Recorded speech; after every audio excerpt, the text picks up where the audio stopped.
Thank you for joining us at the First Unitarian Universalist Church of Houston for today's online worship service. I'm Asim Sundrani. And I'm Drew Stawar, and this is Hanukkah. We're members of the church.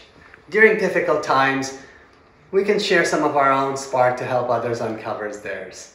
In this sermon titled Passing the Flame, Dr. Bossen considers what might be due to pass the sacred flame to others while we're separated by the pandemic. Dr. Bossen is joined by First Church Assistant Minister of Congregational Life, the Reverend D. Scott Cooper, and Membership and Communication Coordinator, Alma Viscarra. Music Director Mark Vogel is joined by guest composer Claude Young and Jim McGee on flute. Some of you may be new to this congregation or to the online services, so let us say a few words about Unitarian Universalism. Unitarian Universalism is a faith where you can bring your whole self, your full identity, your questioning mind, your expansive heart. As Unitarian Universalists, we join together on a journey that honors everywhere we've been before. Together, we create a force more powerful than one person or one belief system. Our beliefs are diverse and inclusive. Rather than a creed, we share a covenant based on a set of 7 principles. These include the free and responsible search for truth and meaning, the inherent worth and dignity of every person, and the knowledge that we are part of an interconnected web of all existence that calls us to honor the earth and all creatures. We now invite you to hear our call to worship.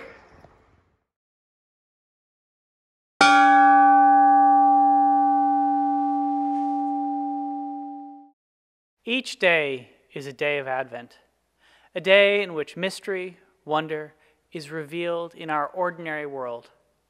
Electrons blur in their orbits around nuclei, not to be found quite here or quite there. Their location translated only in the language of probabilities. Chlorophyll feeds plants from the nearest star's lights. Water nurtures life. Salt as blood travels our veins, the heart muscle moves nutrients along the body's course. New life starts. Vegetation buds, cells quicken, a child offers a first word.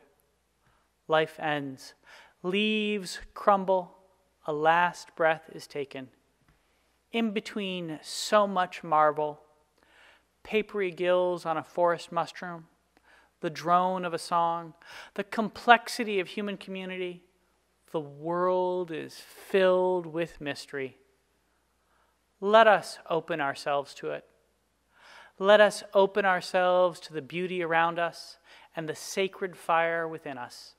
Come, friends, let us worship together.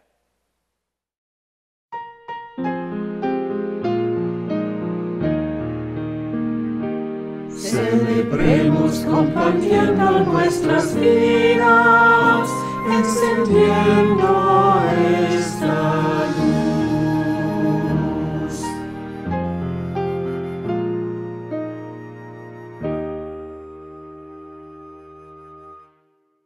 We light an Advent wreath to mark both the days approaching the solstice and the advent of Christmas.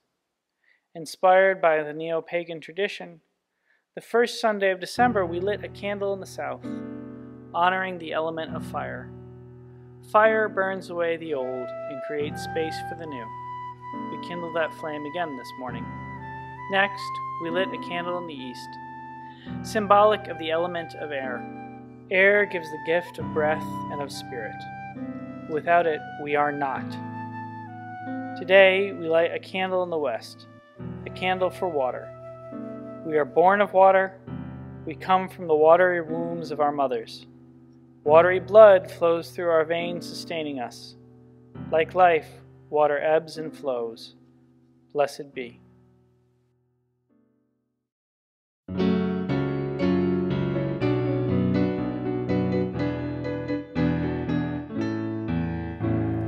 Light one candle for the Maccabee children, with thanks that their light didn't die. Light one candle for the pain they endured when their right to exist was denied. Light one candle for the terrible sacrifice justice and freedom demand. But light one candle for the wisdom to know when the peacemaker's time is at hand. Don't let the light go out, it's lasted for so many years. Don't let the light go out, let it shine through our love and our tears. Light one candle for the strength that we need to never become our own foe. Light one candle for those who are suffering the pain we learned so long ago. Light one candle for all we believe in, that anger won't tear us apart.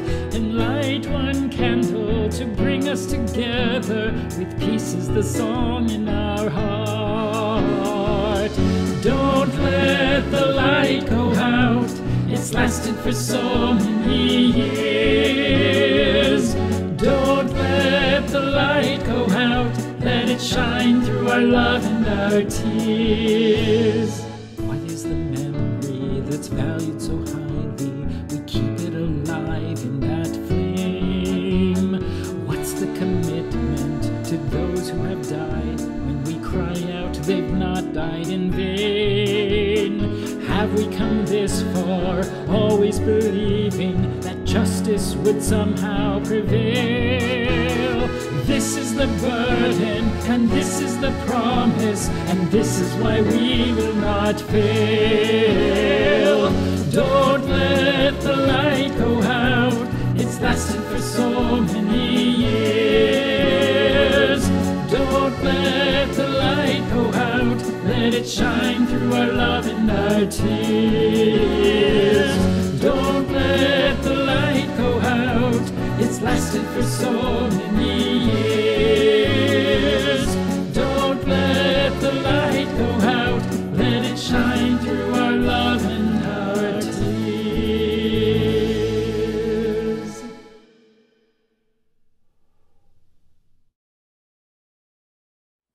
Please join with me in the spirit that some call meditation and others name prayer. Make yourself comfortable. Relax. Take one deep breath and then another. Open your mind. Open your heart. Spirit of life and love, God of many names, and mystery beyond all our naming. Our period of waiting continues. The season of Advent when we await the arrival of Christmas, and this year, more. Waiting for an end to a pandemic, for the arrival of a vaccine, and for a return to those things we miss. This year's season makes all the more dramatic our inability to spend time in person with family and friends, often the most cherished aspect of the holiday. Our heart aches for those who will never again spend time with loved ones they have lost to the virus. We ask for help from not only the divine, but from our community in waiting with patience and grace. We are only human, and because the pandemic has gone on longer than any of us anticipated, our stress, anger, and sorrow sometimes boil over. We realize that, like most things in life, we cannot simply ask for those things we wait for. We must do our part. We must continue to wear our masks, and as much as it pains us, we must avoid spending time in person with those we love. We realize that in the season of giving, we can focus on those things we have received in our lives rather than those things and events we are missing out on. We can express our thanks for all those things in our lives we so often overlook. And so we do pause to express gratitude, We pause to pledge a greater appreciation for those gifts in our life. We pause to commit to use those gifts to create a world of greater justice and equity. We look forward to peace on earth, goodwill to all. We pray in the names of all those known and unknown, present and absent, remembered and forgotten. We pray in the names of all helpers of humankind. May the congregation, absent in body, though present in spirit, say Amen. We pause now together to lift up that which sits heavy and light on our hearts. We invite you now to say the name or bring to mind those you wish to be held by the loving embrace of this religious community. They are part of the great cloud of witness and memory, and we will, even if we do not know their names, hold them in our hearts.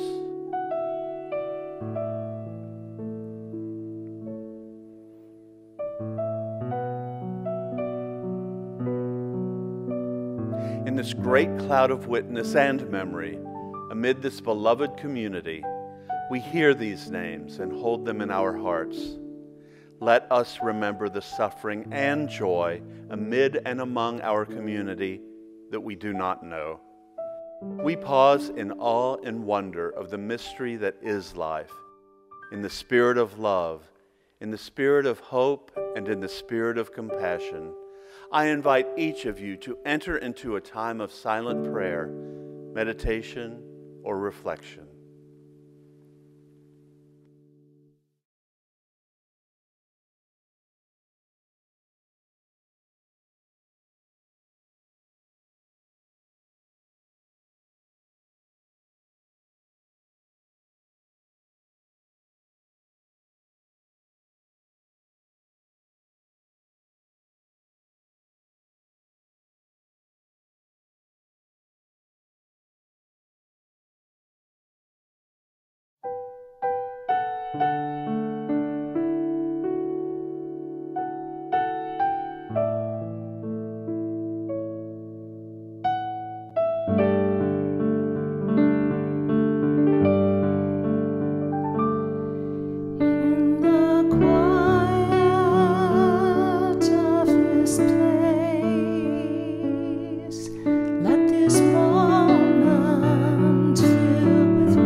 Hello, First UU Church of Houston friends. We are delighted and honored that UUSC has been chosen as this month's Share the Plate recipient. This is especially meaningful because First UU Church has been such a steadfast ally to UUSC. Thank you. UUSC is an international human rights organization grounded in Unitarian Universalism that has been a powerful force for justice since its founding in 1940 in response to the rise of Nazism. UUSC's work is based on a partnership model that centers the experience and leadership of the people who are most impacted by injustice. This partnership includes support of some of the scrappiest, most creative, and courageous groups of people you can imagine, who are working for justice, often under very dangerous conditions. Like most UU institutions, we carry forward this work with a modest budget.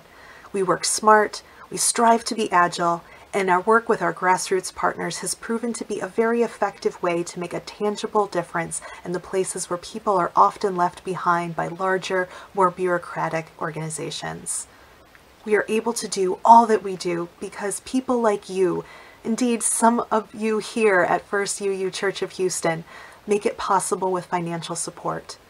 Your support ensures that in these chaotic times, with threats to human rights expanding in many arenas, our response too can expand. On behalf of the other 40 people on staff, our partners and allies around the world, thank you.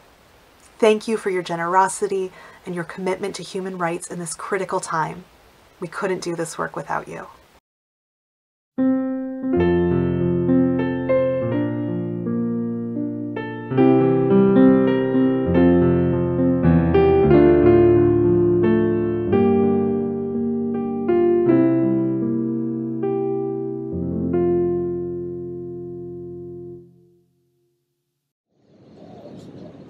Hanukkah Lights Tonight by Stephen Schneider. Our annual Prairie Hanukkah party, latkes, kugel, cherry blintzes, friends arrive from nearby towns, and dance the twist to Hanukkah Lights Tonight. Spin like a dreidel to a klezmer hit. The candles flicker in the window. Outside, ponderosa pines are tied in red bows. If you squint, the neighbors' Christmas lights look like the Omaha skyline. The smell of oil's in the air.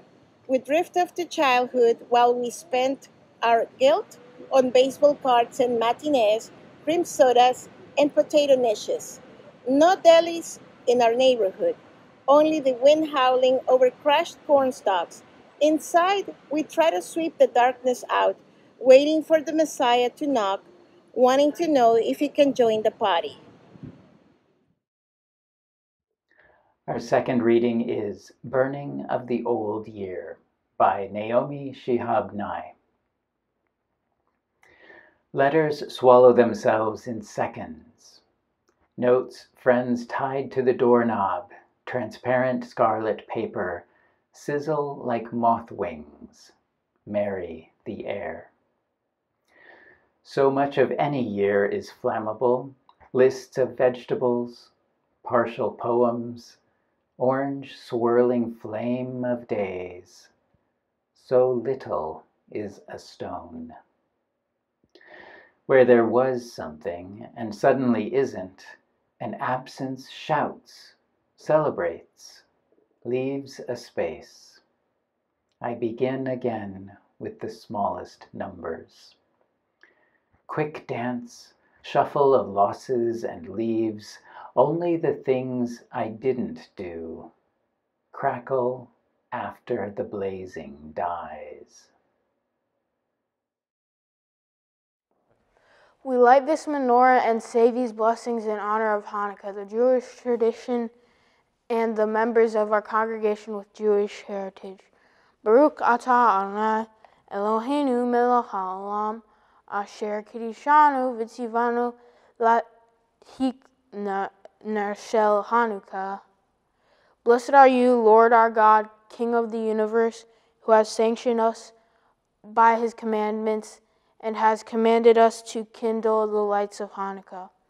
Baruch atah Adonai Eloheinu melech haolam she'nasim la'avotenu b'yamim ha'hem b'zeman hazeh. Blessed are you, Lord our God, King of the universe, who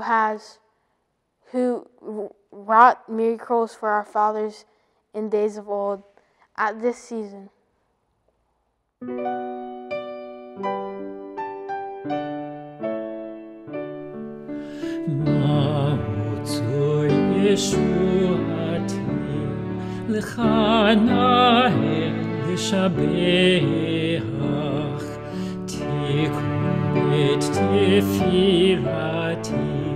Visham Todan Lizabeach Letachin Batbeach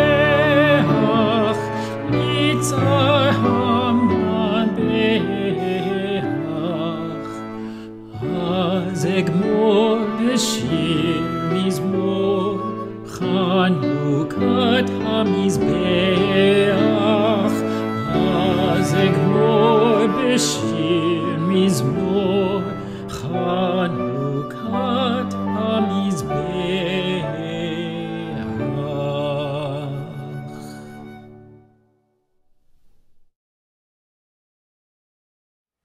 Last week, I offered you a sermon titled Stirring the Embers. In it, I observed that the flames of our spirits need to be intentionally maintained. In it, I probably should have emphasized that right now is a time that I feel, like most people I suspect, the difficulty of maintaining my own metaphoric fire. Instead of feeling the flame within, I often feel the fog without. Each day seems to bleed into another. I'm at my desk, in my apartment, nestled between my couch and a bookshelf, against a window overlooking my balcony garden, trying to write, attempting to answer emails, trapped in what feel like endless Zoom meetings, searching for some inspiring word to offer you and vainly seeking to balance parenting, the monotony of apartment living, and what now appears as an endless cycle of household chores.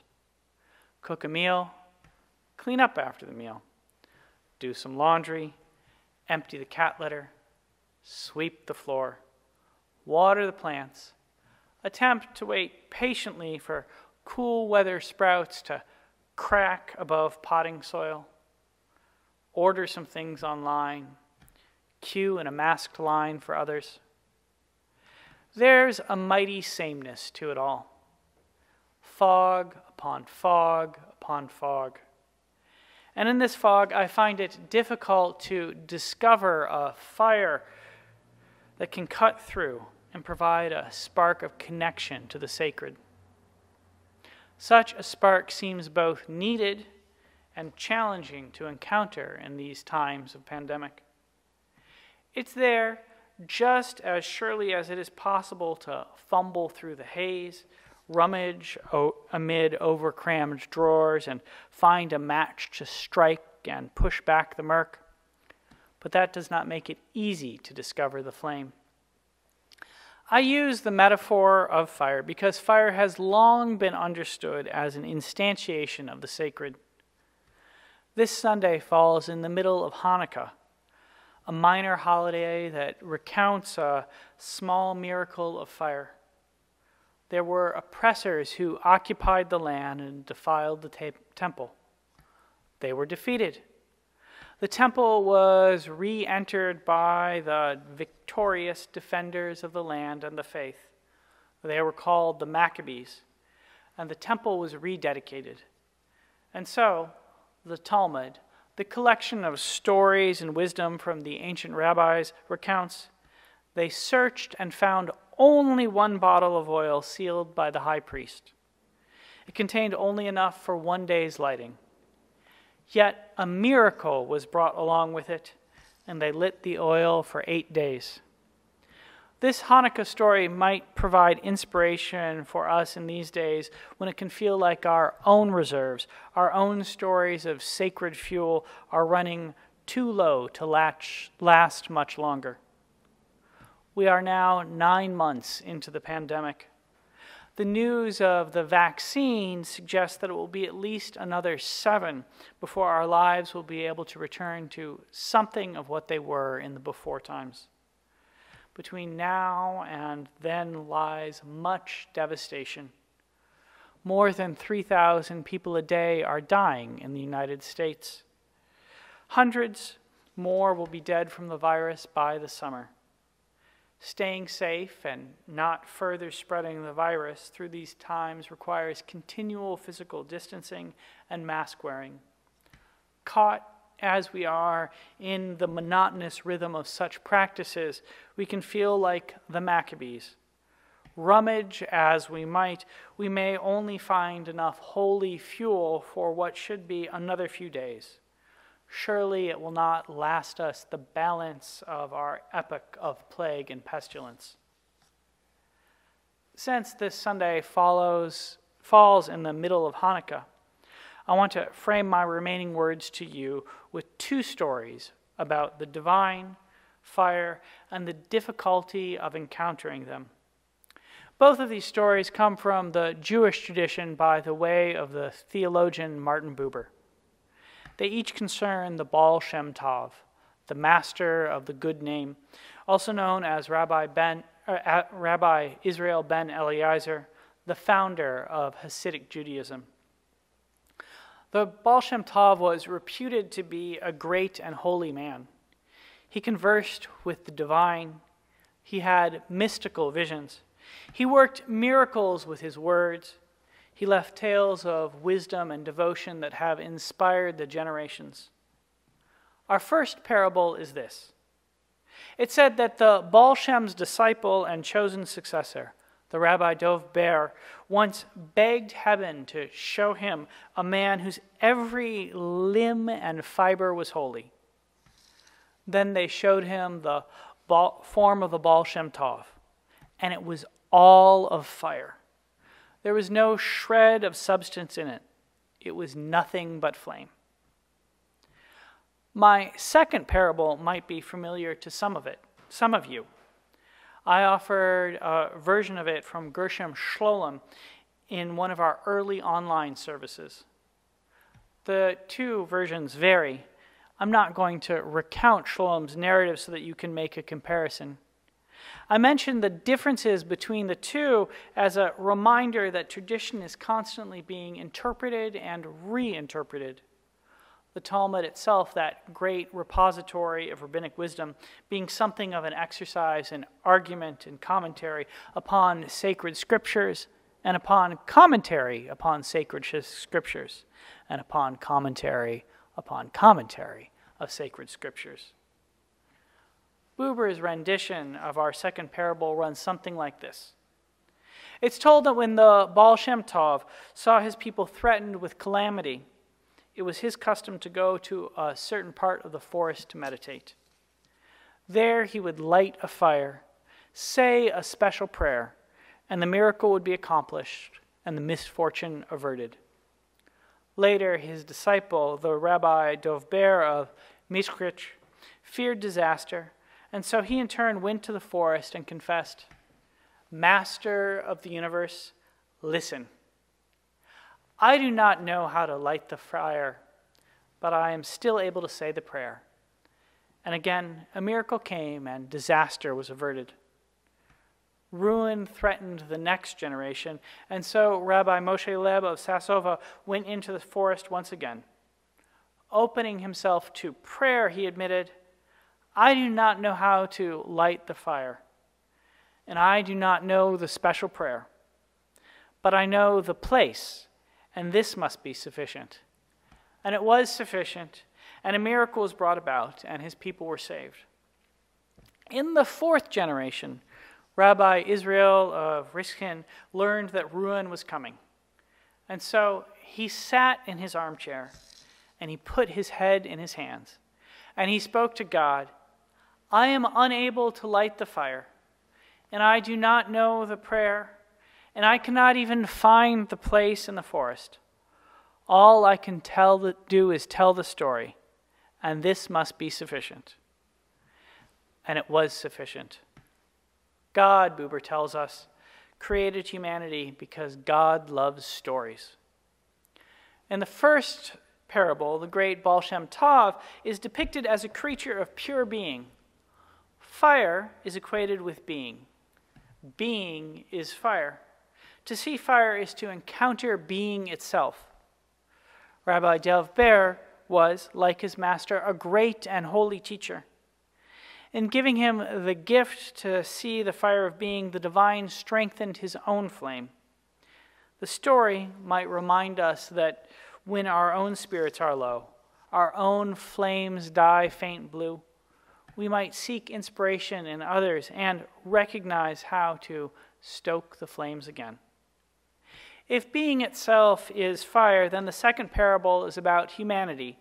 Over time came to be reduced to only telling stories about the experience of the divine. Lighting the fire, creating the mystery of being, is what is forgotten in the second generation. The prayer is forgotten in the third. And the place of prayer goes unremembered in the fourth. But the story remains. And the story is sufficient, for note that the story itself becomes a way to connect to the sacred. It is sufficient because the story of the fire becomes the fire itself. I ask you, does this suggest at all of your own experiences?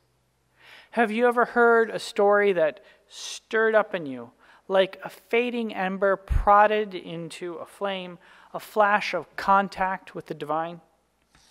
In Buber's parable, the method of kindling the fire may have been forgotten, but it is still possible for Rabbi Israel to offer a prayer that is heard by God. In my life, perhaps it is a scholarly blessing, but I suspect not.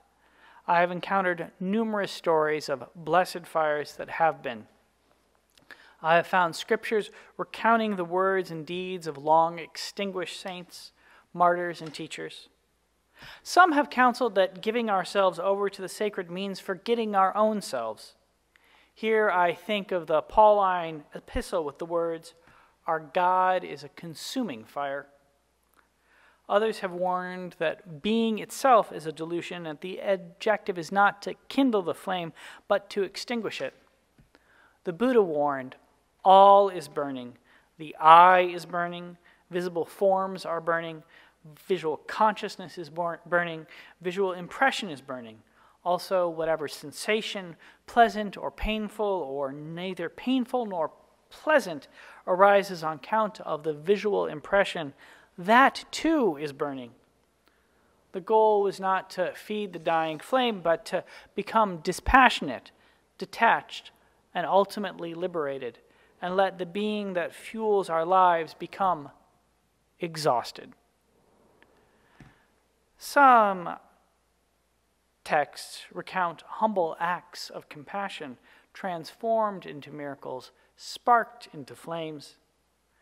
The simple work of Elizabeth of Hungary, who stole from her own palace the simple work of Elizabeth of Hungary was to steal from her own palace to feed the poor. The poet Jane Hirschfield describes Elizabeth's confrontation by her husband. Asked on the icy steps what she concealed in her mantle, Elizabeth of Hungary felt compelled to show her husband the eggs, bread, and meat. Instead, white roses, red, though it was mid-December, spilled from under the heavy cloth. The words a reminder that the divine, the sacred fire that animates, might break forth at the most unexpected moments, in the midst of the winter cold in the icy land of Hungary. Certainly such words are welcome now when I find myself expecting anything but the moments of high connection, the rupturing beauty we might name awareness of the divine. But in its ever-present possibility, even in this era of illness, is attested in the texts of so many poets. Texas poet Stephen Schneider recounts its presence at some distant Hanukkah celebration. Inside, we try to sweep the darkness out, waiting for the Messiah to knock, wanting to know if he can join the party. Other narratives of passing the flame come from the great struggles for justice. The historian, organizer, and labor lawyer Stoughton Lind writes about the common spark that leaps from person to person, especially in times of common conflict, common crisis. I could recount an almost infinitude of such tales, but rather I just propose that the lives of Malcolm X and Ella Baker, Dorothy Day and Leslie Feinberg, Marsha P. Johnson and Elma Goldman, John Trudell, and well, anyone who has attempted, successfully or not, to bring their world to the better has helped flames other than their own blaze a little brighter.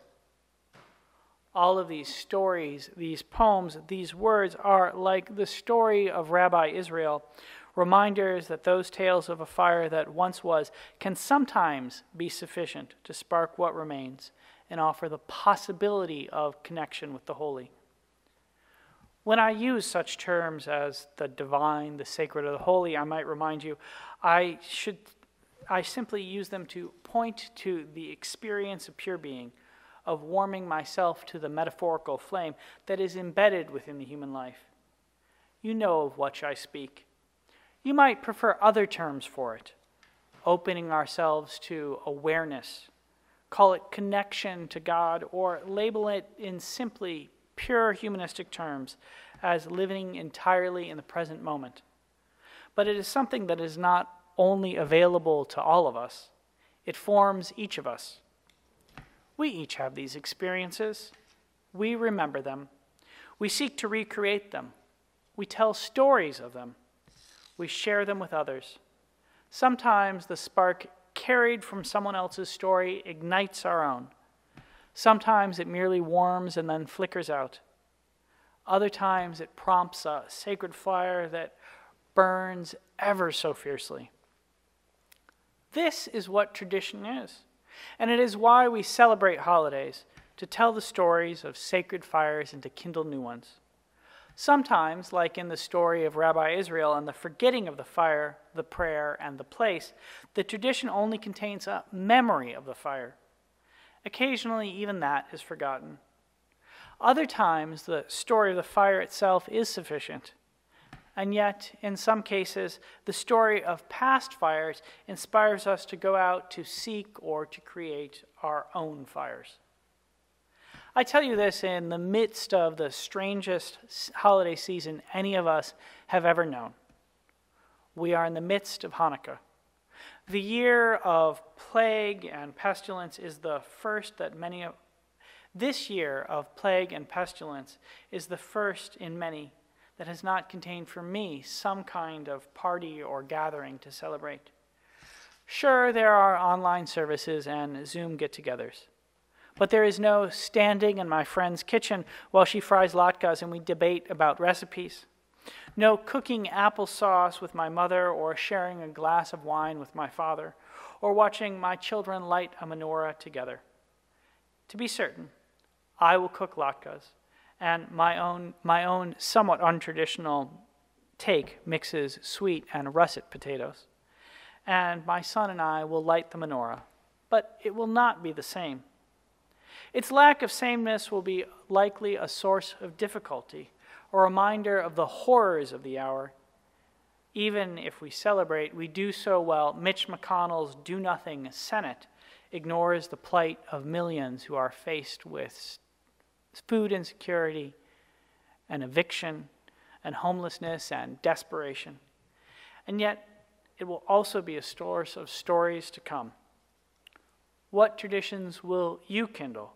What flames will you pass during this unusual season of celebration? For my part, I will have holidays, days of storytelling and opening myself to the holy that attempt to spark the sacred flame within me and my loved ones. My son and I will make applesauce to go with our fried potatoes.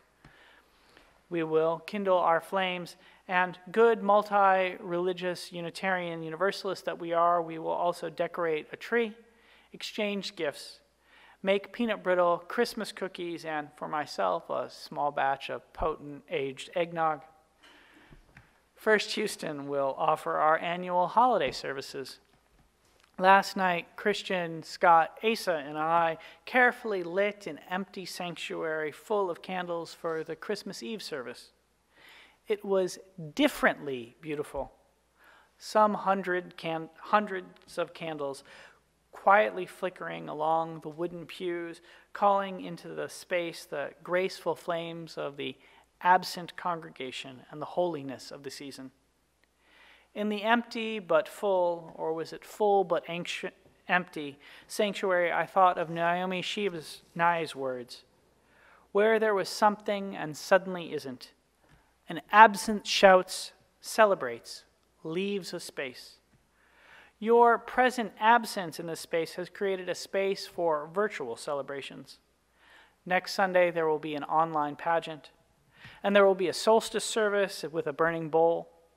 And, well, Christmas Eve, filled with readings and carols and music. I've already mentioned that. We will mark the change in years as the congregation used to, with a service led by Scott remembering some of those we lost. These holiday services will contain stories like those of Rabbi Dov Ber's Tale of the Baal Shem Tov, reminders that when we look to others, it is sometimes possible to discover the flame of being itself. It is my hope, nay, my humanistic prayer directed to your human hearts and human imaginations, that they might be sufficient, so that your holidays during these difficult days might be sufficient. We might find ourselves in this season like Rabbi Israel. We might be unable to travel to the forest, to say the special prayers, or to light the fire. But like him, we are also able to stay in our homes and tell the stories, and in doing so, we may find that our sacred sparks are rekindled. In the hopes that the flames that pass across internet cables, through the ether to motherboards and into pixels, are sufficient, I invite the congregation, absent in body, but present in spirit, to say Amen.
We extinguish this flame, but not the light of truth, the warmth of community, or the fire of commitment.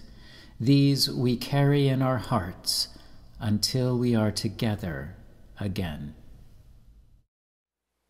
As we end our service, let us remember the sacred fire that ever burns.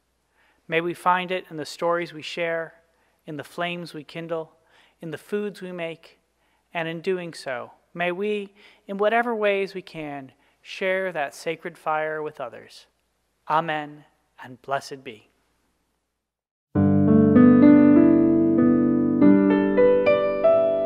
While our church's buildings is closed, our church's people is still meeting, but now online. There are weekly and monthly offerings to keep you connected and engaged with our community.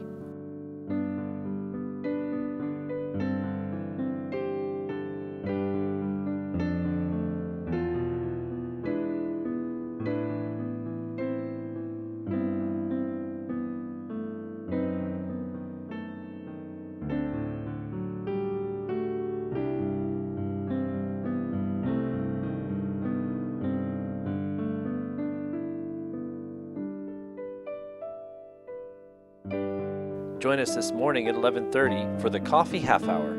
Grab your favorite mug and log in to interact with new and old friends. Discover your strengths and balances through a therapeutic approach to yoga alignment and mind-body integration. The online beginner's yoga class is Tuesday at 7. The ministers have set aside time for you to comment, chat, and ask questions. There is no set agenda. Meet with Reverend Scott Monday at 7. and Reverend Colin Wednesday at 2. Wednesday's discussion group tackles how to build bridges while discussing difficult topics. Log in at 5. The UU Young Adult group meets Friday at 3. It's a chance for those 18 to 25 to gather together. Many of the topics for upcoming discussion groups are on our website, firstuu.org/online-group-meetings. Visit there for more details and to sign up. And remember, all times shown are Central Standard Time.